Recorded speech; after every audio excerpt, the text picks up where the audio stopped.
Stupid things I believe. When I started writing number 1, I was reminded of this problem this week, as I have a short story due for an interstellar exploration anthology. Now, you guys know though I've written for Analog, I'm very far from being a scientist. I mean, sure, I took all the fast-track science and stuff until 9th grade when, due a concatenation of personal, political and historical circumstances, I landed my rebellious little back then behind in the so-called liberal arts. As we all know, a lack of mathematics atrophies certain areas of the brain, an atrophy possibly encouraged by regular doses of Cliff's Notes. Look, I read Shakespeare and Jane Austen and can even take Goethe in small doses, but really, no.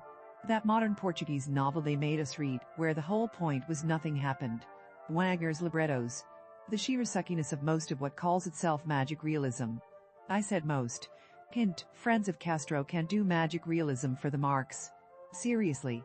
All of this was digestible only in Cliff's Notes form. Because otherwise I'd have punched holes in my parents' walls. And my parents' walls are made of 2-foot-thick stones, so you see the problem. Though I'll know the instance of big literature test where I'd happily managed to forget the book even existed, and had failed to provide myself with Cliff's Notes or the Portuguese equivalent. When I realized the test was happening, and I couldn't contrive some emergency to postpone it or close the school for the day, you truly don't want to know, I read the prologue. From the prologue I guessed the rest of the book. My answer essay ran to 10 pages, focused on the prologue and how it foreshadowed the entire book. I had an A. And that, children, is when I decided to be a fiction writer. Also, when I learned to despise that type of author with the withering disdain of those who do for those who pretend.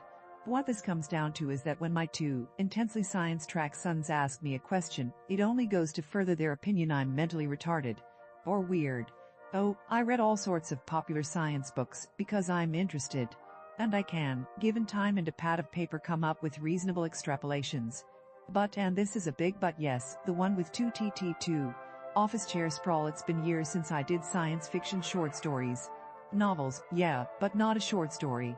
Somehow working on this story catapulted me back to my original view of what it took to write science fiction short stories, there being, you know, smaller and therefore more concentrated than novels. SF short stories, now with twice the science. And here's what I believe. When I started out, 1, science fiction short stories have to hinge on a science puzzle or effect. 2, since all of the easy puzzles or effects have been written, it takes years of research to write 1 science fiction short story. 3, you must spend at least 3 afternoons in calculations, which at this point requires me to spend a week learning the math again to verify your premise.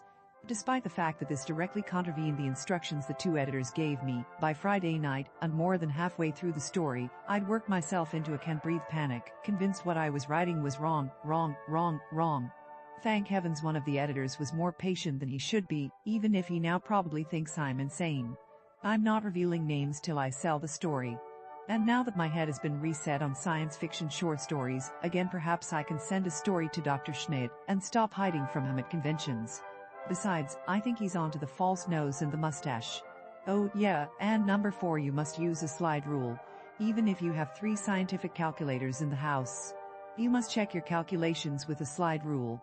I suppose I should get back to second son's room and return to him his toy slide rule that I absconded with.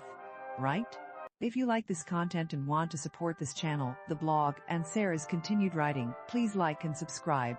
If you really enjoy the content, please come and join the fun at accordingtohoyt.com.